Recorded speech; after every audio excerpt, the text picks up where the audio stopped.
Bom dia, professor Alves aqui mais uma vez com nossas correçõezinhas das questões sobre classicismo. E aí a gente lembrando que nós colocamos 10 questõezinhas lá no Classroom, lá no grupo de WhatsApp de vocês, estamos resolvendo duas questões por dia. Resolvemos terça-feira a primeira e a segunda, ontem a terceira e a quarta, e hoje vamos responder três questõezinhas.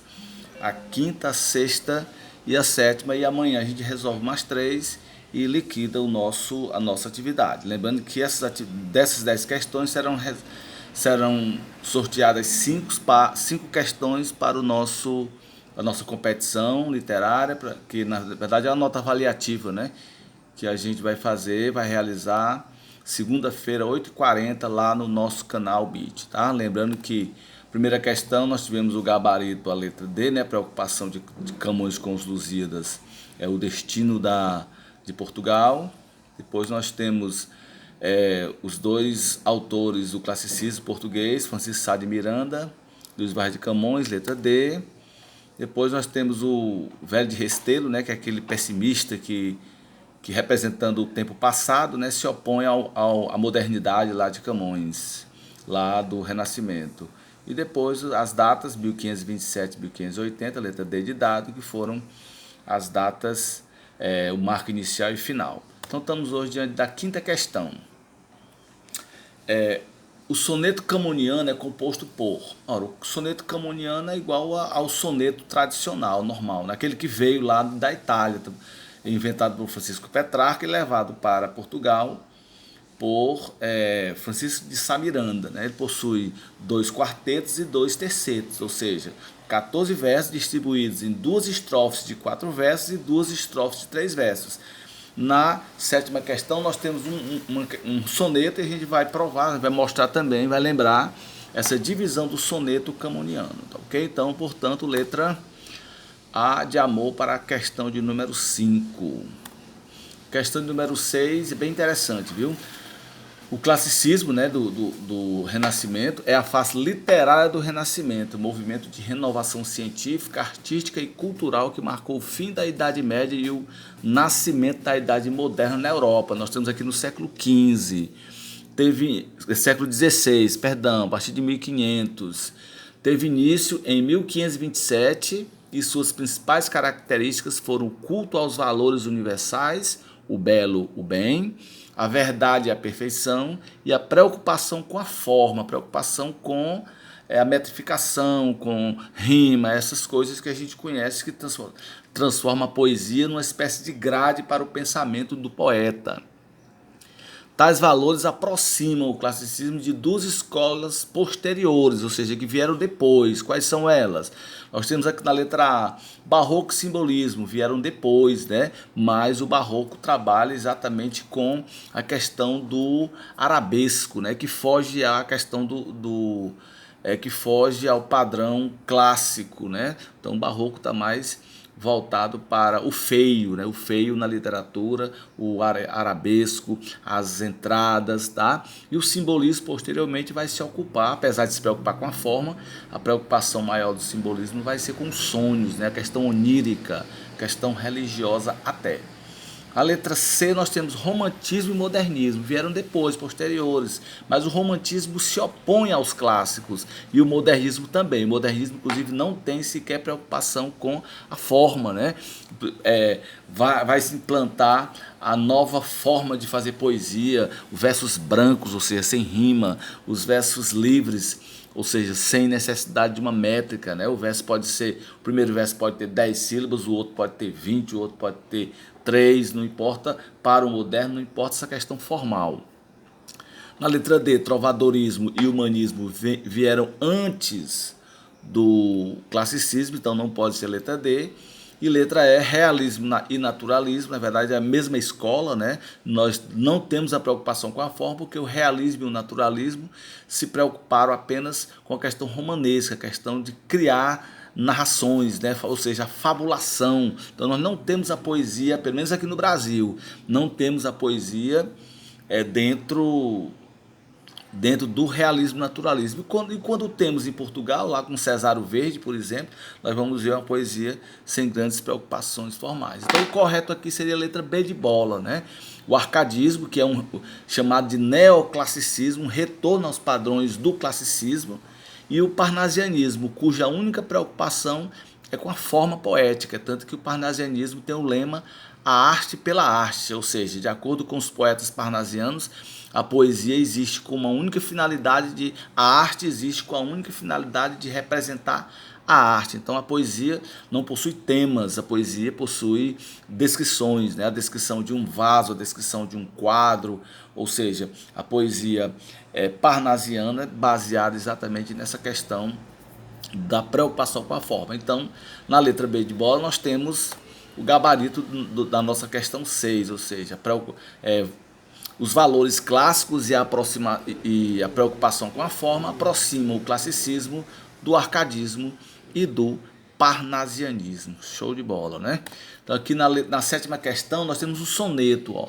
Podemos observar bem aqui, 2 estrofes com 4 versos e 2 estrofes com 3 versos, tá certo? Um sonetozinho de Camões, né? A lírica camoniana. Vamos observar aí com a preocupação dele exatamente com a contradição, né? Essa semana eu estava vendo uma palestra sobre a Caverna de Platão, o mito da Caverna de Platão, e a palestrante lá, a professora, fez uma colocação que eu achei genial. Ela dizia o seguinte, que para que haja consciência é preciso, antes de tudo, haver contraste, né? E aí a gente percebe como Camões usa de elementos contrastantes para despertar a nossa consciência. Isso acontece lá no soneto Amor é fogo que arde sem se ver, é ferida que dói não se sente, e vai aparecer também nesse soneto aqui, tá certo?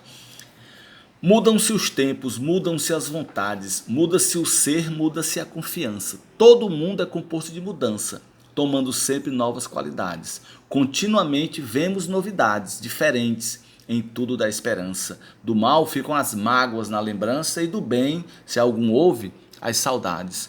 O tempo cobre o chão de verde manto que já coberto foi de neve fria e, enfim, converte em choro o doce canto. E afora este mudar-se cada dia, outra mudança faz-se de maior espanto, que não se muda, já como soía. Então, soneto belíssimo, né? Também, mas nesse soneto, Camões vai trabalhar os contrastes. Nós temos aqui a neve, nós temos o bem, temos o mal, temos a neve fria, temos o chão verde, né? Que são elementos contrastantes, oposição de estações do ano, tá? E no final ele usa aqui um verbo que hoje caiu em desuso, que é o verbo soer, né? Onde ele diz, e afora este mudar-se cada dia, outra mudança faz-se de maior espanto, que não se muda já como soía, ou seja, soía é o pretérito imperfeito do verbo soer, que significa que já não costuma, né? Que não se muda já como costumava mudar, né? Então no final ele faz essa reflexão, que apesar de tudo ser contraste, tudo ser mudança, ele vai chegar à conclusão de que na verdade hoje a ilusão dessa mudança, né? Que essa mudança que ele vê tão perfeitamente no mundo, na verdade é tudo ilusão, porque tudo volta ao ponto inicial, tá certo? Então vamos lá na questãozinha número 7, né? Já está lá em cima o número. Assinale a alternativa em que se analisa corretamente o sentido dos versos de Camões. Letra A. O foco temático do soneto está relacionado à instabilidade do ser humano, eternamente insatisfeito com suas condições de vida e com sua inevitabilidade da morte. Até que o Camões sempre coloca essa questão da insatisfação do homem com a vida, né? Mas no soneto não aparece a ideia de morte, ou seja, no soneto a vida não se contrasta com a morte, né? Então o item A está incorreto. Letra B.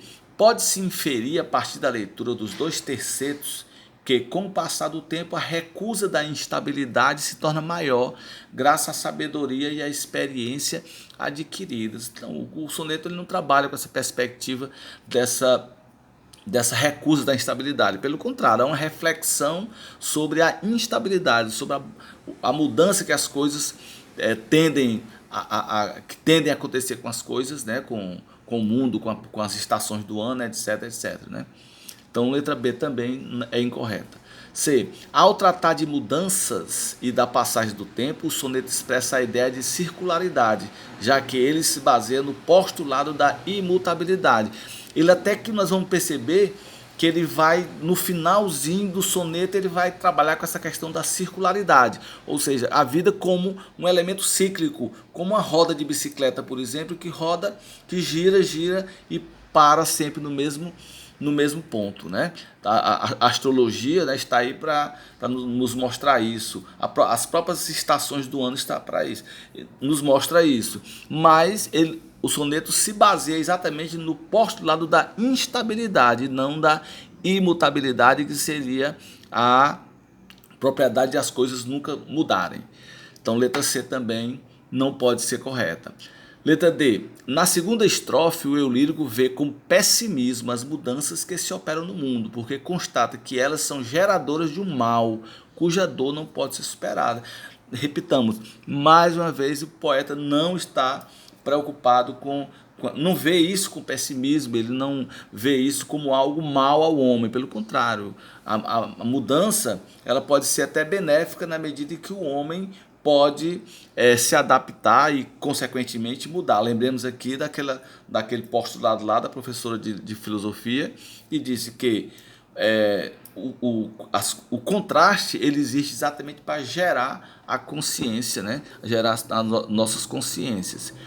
E na letra E nós temos as duas últimas estrofes autorizam concluir que de que nada é permanente não passa de uma mera ilusão. Exatamente. Quando ele vai dizer nos últimos dois tercetos, nos dois tercetos, né? O tempo cobre o chão de verde manto, que já coberto foi de neve fria, e enfim converte em choro o doce canto.